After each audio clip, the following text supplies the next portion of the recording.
നമസ്കാരം. മീഡിയസ് ടവറിലേക്ക് സ്വാഗതം. ആദ്യം പ്രധാന വാർത്തകൾ. നോട്ട് പിൻവലിക്കലിൽ കുടുങ്ങിയ പ്രവാസികളുടെ കാര്യത്തിൽ കേന്ദ്ര സർക്കാർ നിസ്സംഗ നിലപാട് തുടരുന്നു. വിദേശകാര്യ മന്ത്രാലയത്തിന്റെ തീരുമാനത്തിനായി കാത്തിരിക്കുകയാണെന്ന് നയതന്ത്ര കാര്യാലയങ്ങൾ. ചികിത്സയ്ക്കെത്തിയ വിദേശ പൌരന്മാരും ഇന്ത്യയിൽ കുടുങ്ങിക്കിടക്കുന്നു. കുവൈത്തിൽ ഔദ്യോഗിക രേഖകളോടെ താമസിക്കുന്ന ഇന്ത്യക്കാരുടെ എണ്ണം 9 ലക്ഷം കവിയുമെന്ന എംബസി കണക്കുകൾ. 7 ലക്ഷത്തിലധികം പുരുഷന്മാരും 2 ലക്ഷത്തിനടുത്ത സ്ത്രീകളും കുവൈത്തിൽ താമസിക്കുന്നു. ഗാർഹിക മേഖലയിലുള്ള ഇന്ത്യൻ സ്ത്രീകളുടെ എണ്ണത്തിൽ 20% കുറവുണ്ടായെന്നും കണക്കുകൾ. വിശദമായ വാർത്തകളിലേക്ക്. പ്രവാസികളുടെ കൈവശമുള്ള അസാധുവാക്കപ്പെട്ട 1000-500 രൂപ കറൻസികളുടെ കാര്യത്തിൽ കേന്ദ്ര സർക്കാർ നിസ്സംഗ നിലപാട് തുടരുന്നു. പ്രശ്നത്തിൽ കേന്ദ്ര വിദേശകാര്യ മന്ത്രാലയത്തിന്റെ ഇടപെടൽ തേടിയിട്ടുണ്ടെന്നാണ് ഗൾഫിലെ ഇന്ത്യൻ നയതന്ത്ര കാര്യാലയങ്ങൾ വ്യക്തമാക്കുന്നത്. നാട്ടിലുള്ളവർക്ക് ഉപാധികളുടെ പുറത്ത് അസാധുവായ നോട്ടുകൾ മാറ്റി ലഭിക്കുമെങ്കിലും ഗൾഫ് പ്രവാസികളുടെ കാര്യത്തിൽ അനുഭാവപൂർണമായ ഒരു തീരുമാനവും ഇനിയും ഉണ്ടായിട്ടില്ല. പ്രവാസികളിൽ പലരുടെയും പക്കൽ അസാധുവാക്കപ്പെട്ട ഇന്ത്യൻ രൂപ ധാരാളമായി തന്നെയുണ്ട്. ഇവരിൽ പലരും സഹായം തേടി എംബസിയെയും കോൺസുലേറ്റിനെയും സമീപിച്ചെങ്കിലും അനുകൂല പ്രതികരണം ഉണ്ടായില്ല. ഇക്കാര്യത്തിൽ വിദേശകാര്യ വകുപ്പിന്റെ ഭാഗത്തു നിന്നുള്ള പ്രതികരണത്തിന് തങ്ങൾ കാത്തിരിക്കുകയാണെന്ന് അബുദാബി ഇന്ത്യൻ എംബസി അധികൃതർ പ്രതികരിച്ചു. ഇന്ത്യൻ നയതന്ത്ര കാര്യാലയങ്ങൾ മുഖേന പണം മാറ്റാൻ സംവിധാനമൊരുക്കുമെന്ന പ്രചാരണം അടിസ്ഥാനരഹിതമാണെന്നും ഇന്ത്യൻ എംബസി ഉന്നത ഉദ്യോഗസ്ഥ നീതാഭൂഷൺ വ്യക്തമാക്കി. ഗൾഫിലെ സ്വകാര്യ ധനവിനിമയ സ്ഥാപനങ്ങളാകട്ടെ അസാധുവാക്കിയ കറൻസികൾ സ്വീകരിക്കില്ലെന്ന നിലപാടിൽ ഉറച്ചു നിൽക്കുകയാണ്. ഈ സാഹചര്യത്തിൽ കയ്യിലുള്ള കറൻസി നേരിട്ടോ മറ്റാരെങ്കിലും മുഖേനയോ നാട്ടിൽ കൊടുത്തയച്ച് മാറ്റാനാണ് ഒരു വിഭാഗം പ്രവാസികളുടെ നീക്കം. ഡിസംബർ 30 വരെ നാട്ടിലെ ബാങ്കുകളിലും പോസ്റ്റ് ഓഫീസുകളിലും തുടർന്ന് അടുത്ത മാർച്ച് 31 വരെ റിസർവ് ബാങ്കിന്റെ കൗണ്ടറുകൾ മുഖേനയും പണം മാറ്റിയെടുക്കാൻ സാധിക്കും. 1/4 ലക്ഷം രൂപയിൽ കൂടുതൽ യാത്രയിൽ കരുതാനാകില്ലെന്ന പ്രയാസവും പ്രവാസികൾ നേരിടുന്നുണ്ട്. Media 1 Dubai. നോട്ട് നിരോധം വിദേശികളെയും രൂക്ഷമായി ബാധിക്കുന്നു. കോട്ടയ്ക്കലിൽ ആയുർവേദ ചികിത്സയ്ക്കെത്തിയ നിരവധി വിദേശികളാണ് പണം മാറ്റാൻ കഴിയാതെ പ്രയാസപ്പെടുന്നത്. പലരും ചികിത്സ കഴിഞ്ഞിട്ടും നാട്ടിലേക്ക് മടങ്ങാൻ കഴിയാത്ത അവസ്ഥയിലാണ്. ആയുർവേദ ചികിത്സയ്ക്കായി നിരവധി പേരാണ് കോട്ടക്കലിൽ എത്തുന്നത്. 1000-500 നോട്ടുകൾ നിരോധിച്ചത് ഇവരുടെ നിത്യജീവിതത്തെ കൂടി ബാധിച്ചിരിക്കുന്നു. I can't change 50 riyal only. No change. Restaurant no take my money. Also mini market. ഭക്ഷണം കഴിക്കാൻ പോലും പ്രയാസത്തിലാണിവർ. فلوس ما في. سلفنا من ده الدباب ما يمشينا. البقالة ما تعطينا. نشتري مقابل دخان اكل شرب ما في. We have Indian money 500 and 1000. We cannot use it outside. We need to change our money from Saudi Arabia and from another country and now we cannot do anything. പ്രതിസന്ധിയെക്കുറിച്ചറിഞ്ഞ് വിദേശികളുടെ വരവ് കുറഞ്ഞു. രാജ്യത്തിന്റെ വരുമാനത്തെ ഇത് കാര്യമായി ബാധിക്കും. സ്വാഭാവികമായിട്ട് അവർ ഹൈ ഡിനോമിനേഷൻ നോട്ടുകളാണ് കീപ്പ് ചെയ്യുക. അവരുടെ ഒരു ഉപയോഗക്രമം അങ്ങനെയാണ്. അത് ഇപ്പോൾ ഇന്നലെ പോയൊരു പേഷ്യന്റ് പറഞ്ഞത് അവർക്ക് എയർപോർട്ടിൽ 5000 രൂപ മാത്രമാണ് മാറ്റി കിട്ടിയത്. ബാക്കി പൈസ സ്വാഭാവികമായിട്ടും നോ വാല്യൂ ആവുന്ന ഒരു സിറ്റുവേഷൻ ഉണ്ട്. ആയുർവേദ ചികിത്സാ രംഗത്ത് പ്രശസ്തമായ കോട്ടക്കലിനെയും നോട്ട് പ്രതിസന്ധി ഗുരുതരമായി ബാധിച്ചിരിക്കുന്നു. ചികിത്സ കഴിഞ്ഞിട്ടും നാട്ടിലേക്ക് മടങ്ങാനാവാതെ പല രോഗികളും ഇവിടെ കുടുങ്ങിക്കിടക്കുകയാണ്. ക്യാമറ പേഴ്സൺ ഡാറ്റസ് വേലായുധനൊപ്പം സാജിദ് അജ്മൽ, മീഡിയ 1 മലപ്പുറം. കുവൈത്തിൽ ഔദ്യോഗിക രേഖകളോടെ താമസിക്കുന്ന ഇന്ത്യക്കാരുടെ എണ്ണം 9,21,666 എന്ന എംബസി. 7,07,085 പുരുഷന്മാരും 1,94,386 സ്ത്രീകളുമാണ് വിവിധ വിസ കാറ്റഗറികളിലായി കുവൈത്തിൽ താമസിക്കുന്നത്. ജനറൽ ഡിപ്പാർട്ട്മെന്റ് ഓഫ് റെസിഡൻസി അഫയേഴ്സിൽ നിന്നുള്ള കണക്കുകൾ അടിസ്ഥാനമാക്കി ഇന്ത്യൻ എംബസിയാണ് ഇക്കാര്യം അറിയിച്ചത്. താമസകാര്യ വകുപ്പിൽ നിന്ന് ലഭിച്ച 2016 ഒക്ടോബർ 11 വരെയുള്ള കണക്കുകളാണ് എംബസി മാധ്യമങ്ങൾക്ക് നൽകിയത്. ഇതുപ്രകാരം താമസരേഖകളുള്ള മൊത്തം ഇന്ത്യക്കാരുടെ എണ്ണം 9,21,666 ആണ്. 74,745 സ്ത്രീകൾ ഉൾപ്പെടെ 1,12,536 പേർ ആശ്രിത വിസയിലാണ് കുവൈത്തിൽ കഴിയുന്നത്. ഒരു വനിത ഉൾപ്പെടെ 44 ഇന്ത്യക്കാർ ബിസിനസ് വിസയിലും 9 പേർ വിദ്യാഭ്യാസ വിസയിലുമാണ്. 26 സ്ത്രീകളും 17 പുരുഷന്മാരും സ്വന്തം സ്പോൺസർഷിപ്പിലാണുള്ളത്. ഗാർഹിക മേഖലയിലുള്ള ഇന്ത്യൻ സ്ത്രീകളുടെ എണ്ണത്തിൽ കഴിഞ്ഞ വർഷത്തെ അപേക്ഷിച്ച് 20% ഇടിവുണ്ടായതായും കണക്കുകൾ സൂചിപ്പിക്കുന്നു. Media 1 Kuwait city. കുവൈത്തിൽ വൈദ്യുതി ജലനിരക്ക് വർധന 1 വർഷത്തിനുള്ളിൽ പ്രാബല്യത്തിൽ വരും. 50 വർഷത്തിനു ശേഷമാണ് കുവൈത്തിൽ ജലവൈദ്യുതി നിരക്ക് വർധനയ്ക്ക് വർദ്ധിക്കുന്നത്. പുതുക്കിയ നിരക്ക് സംബന്ധിച്ച ഔദ്യോഗിക പ്രഖ്യാപനം ഈ വർഷമുണ്ടാകുമെന്നാണ് സൂചന. എണ്ണവിലയിടിവിന്റെ പശ്ചാത്തലത്തിൽ സാമ്പത്തിക നിയന്ത്രണങ്ങളുടെ ഭാഗമായാണ് വെള്ളം, വൈദ്യുതി എന്നിവയുടെ നിരക്ക് കൂട്ടാൻ കുവൈത്ത് ഒരുങ്ങുന്നത്. ഈ വർഷം ഏപ്രിലിൽ നിരക്ക് പരിഷ്കരണ ബില്ലിന് പാർലമെന്റ് അംഗീകാരം നൽകിയിരുന്നു. 1966 ശേഷം ആദ്യമായാണ് വെള്ളം, വൈദ്യുതി എന്നിവയുടെ നിരക്ക് വർധനയ്ക്ക് വഴിയൊരുങ്ങുന്നത്. പുതിയ നിരക്ക് പ്രകാരം വാടകയ്ക്ക് നൽകുന്ന അപ്പാർട്ട്മെന്റുകൾ, വ്യാപാര സമുച്ചയങ്ങൾ, ഓഫീസുകൾ എന്നിവിടങ്ങളിലേക്കുള്ള 1000 ഗ്യാലൻ വെള്ളത്തിന് 4 ദിനാർ നൽകേണ്ടി വരും. വ്യവസായം, വ്യാവസായിക അടിസ്ഥാനത്തിലുള്ള കൃഷി എന്നീ മേഖലകളിൽ 1000 ഗ്യാലൻ വെള്ളത്തിന് 2.5 ദിനാർ, ജലവിതരണ സ്റ്റേഷനുകളിൽ 1000 ഗ്യാലന് 1 ദിനാർ എന്നിങ്ങനെയാണ് നിർദ്ദിഷ്ട വെള്ളക്കരം. വൈദ്യുതി നിരക്കിലും ഉപയോഗത്തിന്റെ തോതനുസരിച്ച് വ്യത്യാസമുണ്ടാകും.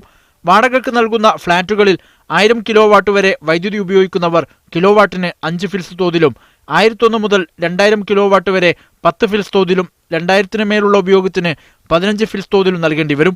വ്യവസായ മേഖലയിൽ കിലോവാട്ടിന് 25 ഫിൽസും, കാർഷിക മേഖലയിൽ കിലോവാട്ടിന് 10 ഫിൽസുമായിരിക്കും വൈദ്യുതി നിരക്ക്. പുതിയ താരിഫ് അടുത്ത വർഷം നവംബർ മുതൽ പ്രാബല്യത്തിൽ വരുമെന്നാണ് വിവരം. Media 1, Kuwait city.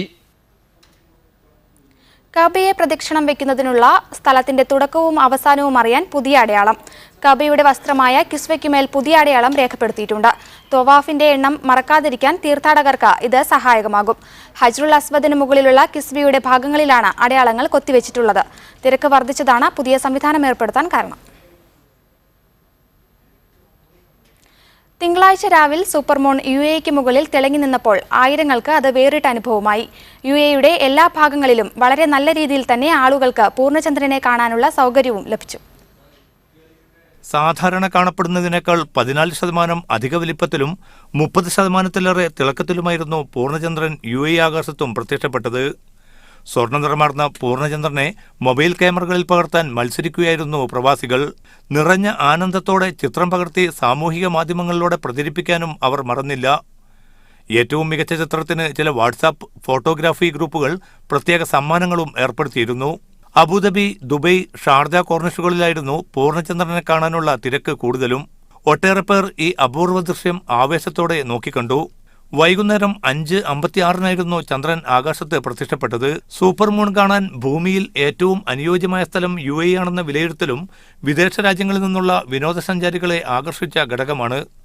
1948 ഇതിനു മുമ്പ് സമാനമായ രീതിയിൽ ചന്ദ്രൻ ഭൂമിക്ക് ഏറ്റവും അടുത്തുകൂടി കടന്നുപോയത്. ഇനി 18 വർഷം കൂടി കാത്തിരിക്കണം.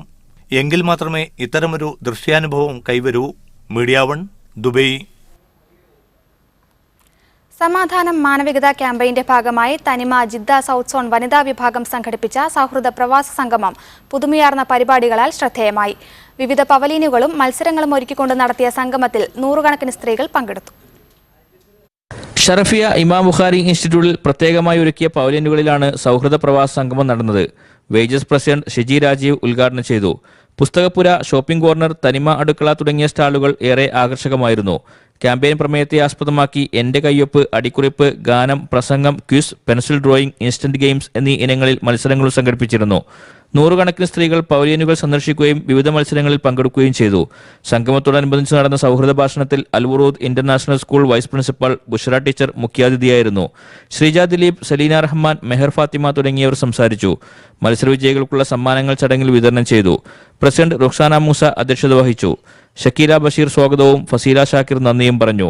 ഷീജ അബ്ദുൽ ബാരി, മുഹ്സിന നജ്മുദ്ദീൻ, സുരയ്യ അബ്ദുൽ അസീസ്, തസ്ലീമ അഷ്റഫ്, റജീന ബഷീർ, സാബിറ നൌഷാദ് തുടങ്ങിയവർ പരിപാടികൾ നിയന്ത്രിച്ചു. Sadiq Ali Thuvoor, media 1, Jeddah. അമിത വേഗതയും ഡ്രൈവിംഗിനിടയിലെ മൊബൈൽ ഫോൺ ഉപയോഗവും അപകട സാധ്യത വർദ്ധിപ്പിക്കുന്ന കാര്യത്തിൽ സംശയമില്ല. റോഡിലെ മരണപ്പാച്ചിൽ കൊണ്ട് ജീവനഷ്ടമല്ലാതെ മറ്റൊന്നും നേടാനാകില്ലെന്ന പാഠമാണ് കുവൈത്തിൽ വാഹനാപകടത്തിൽപ്പെട്ട മലയാളി യുവാക്കളുടെ ഫേസ്ബുക്ക് വീഡിയോ പങ്കുവയ്ക്കുന്നത്.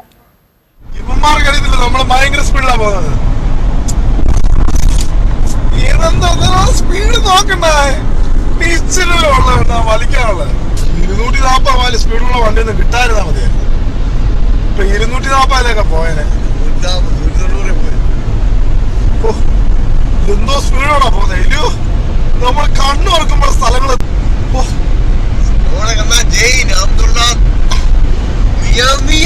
ആൾക്കാർ കോസ്റ്റർ പറയും. ജിജോ കോസ്റ്റർ വീണ്ടും ഓടിക്കും.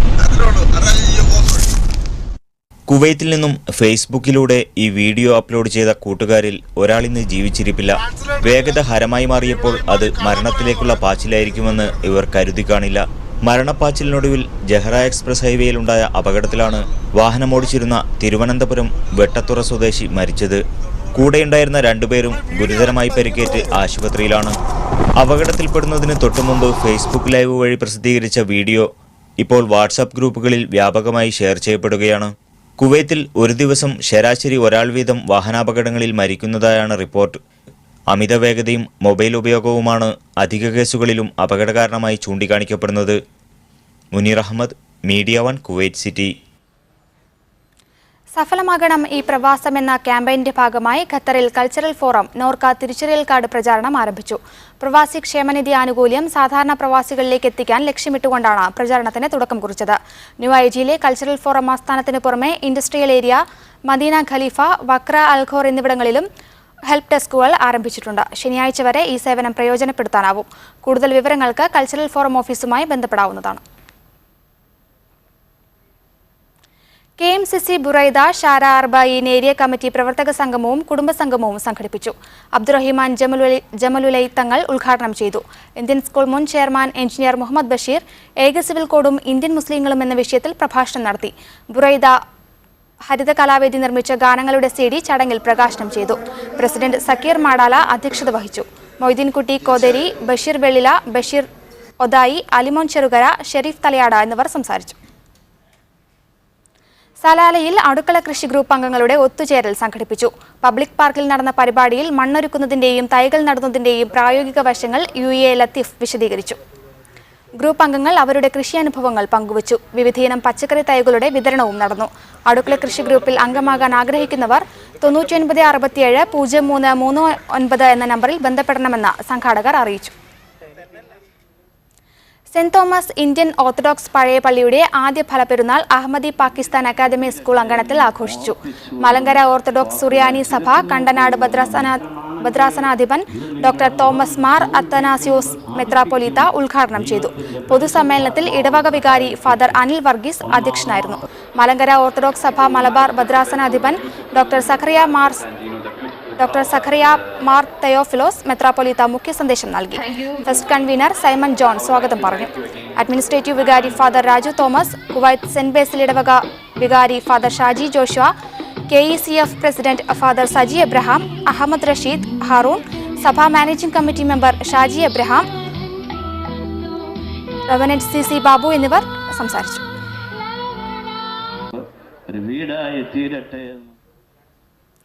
സുറിയാനി ഓർത്തഡോക്സ് സഭയുടെ 123ാമത് പാത്രിയാർക്കീസ് മോർ ആൻഡ് മോർ ഇഗ്നാത്തിയോസ് അബ്രേം ദ്വിതീയൻ പാത്രിയാർക്കീസ് ബാവ കുവൈത്ത് സന്ദർശിക്കുന്നു. കുവൈത്തിലെ 3 യാക്കോബായ ഇടവകകൾ സംയുക്തമായി നടത്തുന്ന അപ്പോസ്തോലിക സന്ദർശനത്തിന് saint George universal Syrian orthodox റിഷ് ചർച്ച് നേതൃത്വം നൽകുമെന്ന് ഭാരവാഹികൾ വാർത്താസമ്മേളനത്തിൽ അറിയിച്ചു. നവംബർ 17-ന് കുവൈത്തിലെത്തുന്ന പാത്രിയാർക്കീസ് ബാവ വൈകിട്ട് നാഷണൽ ഇവാഞ്ചലിക്കൽ ചർച്ചിൽ പങ്കെടുക്കുന്ന വിശുദ്ധ കുർബാനയ്ക്ക് മുഖ്യ കാർമ്മികത്വം വഹിക്കും. നവംബർ 18-ന് വൈകിട്ട് 4 മണിക്ക് അബ്ബാസിയ മറീന ഹാളിൽ ഇടവകയുടെ ഹാർവസ്റ്റ് ഫെസ്റ്റിവൽ അദ്ദേഹം ഉദ്ഘാടനം ചെയ്യും. ഡോക്ടർ അബ്രഹാം മോർ സെവോറിയോസ് ഫാദർ എബി പോൾ, തമ്പി പോൾ, ജോളിമോൻ പീറ്റർ എന്നിവർ വാർത്താസമ്മേളനത്തിൽ പങ്കെടുത്തു. അതോടൊപ്പം ഞങ്ങളെ സംബന്ധിച്ചിടത്തോളം വളരെയേറെ സന്തോഷത്തിന്റെ ദിനങ്ങളാണ്. 17-ാം തീയതി ലോക പ്രമേഹ ദിനത്തോടനുബന്ധിച്ച് മീഡിയ പ്ലസ് ദോഹയിൽ ബോധവൽക്കരണ പരിപാടി സംഘടിപ്പിച്ചു. ഇമാറ ഹെൽത്ത് സെന്ററിലെ ഡോക്ടർ അമൽ കോണിക്കുഴിയിൽ മുഖ്യപ്രഭാഷണം നിർവഹിച്ചു. ജീവിതശൈലി രോഗമായ പ്രമേഹത്തെ ശരിയായ ഭക്ഷണശീലത്തിലൂടെ നിയന്ത്രിക്കാനാവണമെന്ന് അദ്ദേഹം അഭിപ്രായപ്പെട്ടു. പരിപാടിയിൽ പങ്കെടുക്കാനെത്തിയവർക്ക് സൗജന്യ രക്തസമ്മർദ്ദ പ്രമേഹ പരിശോധനയും നടന്നു. അമാനുല്ല വടങ്ങാക്കര പരിപാടി നിയന്ത്രിച്ചു. റിയാദിലെ അൽമദീന ഹൈപ്പർ മാർക്കറ്റ് ശൈത്യകാല പ്രമോഷന് നാളെ തുടക്കമാകും. 5 മൾട്ടിപ്പിൾ ധമാക്ക എന്ന പേരിൽ നടക്കുന്ന പ്രമോഷൻ പ്രകാരം 5, 10, 15, 20, 25 റിയാലിന് മികച്ച ഉൽപ്പന്നങ്ങൾ തെരഞ്ഞെടുക്കാനുള്ള അവസരം ഒരുക്കിയിട്ടുണ്ടെന്ന് മാനേജ്മെന്റ് പ്രതിനിധികൾ വാർത്താസമ്മേളനത്തിൽ അറിയിച്ചു. കുട്ടികൾക്കും മുതിർന്നവർക്കുമായി വെള്ളിയാഴ്ചകളിൽ വിനോദ വിജ്ഞാന പരിപാടികളും അരങ്ങേറും. ദുബായ് ആസ്ഥാനമായി പ്രവർത്തിക്കുന്ന അൽമദീന ഗ്രൂപ്പിന്റെ സൗദിയിലെ ആദ്യ സംരംഭമായ റിയാദിലെ ഹൈപ്പർ മാർക്കറ്റ് 3-ാം വർഷത്തിലേക്ക് കടക്കുന്ന വേളയിൽ ആകർഷകമായ നിരവധി ഓഫറുകൾ ഒരുക്കിയതായും മാനേജ്മെന്റ് അറിയിച്ചു.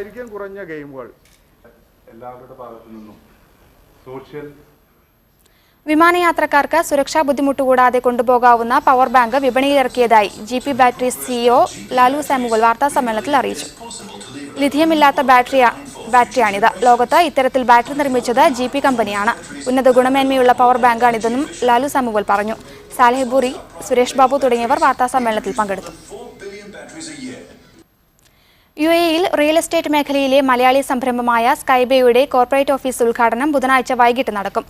ദുബായ് ബിസിനസ് ബേയിലെ ഓഫീസ് ഉദ്ഘാടനം MA യൂസുഫ് അലി നിർവഹിക്കുമെന്ന് സ്കൈബേ സാരഥി ഷമീർ കാസിം ദുബായിൽ വാർത്താസമ്മേളനത്തിൽ അറിയിച്ചു. ദുബായ് റിയൽ എസ്റ്റേറ്റ് രംഗത്ത് വൻ വളർച്ചയാണുള്ളതെന്നും അദ്ദേഹം വ്യക്തമാക്കി. Alshifa medical group chairman doctor Muhammad Kasim ഉൾപ്പെടെയുള്ളവരും സന്നിഹിതരായിരുന്നു. മീഡിയ സ്റ്റവർ പൂർണ്ണമാവുകയാണ്. കൂടുതൽ വാർത്തകൾക്കും വീഡിയോകൾക്കും media1tv.in സന്ദർശിക്കുക. ഇനി സ്പെഷ്യൽ എഡിഷന്റെ പുനഃസംപ്രേഷണം കാണാം. Good night.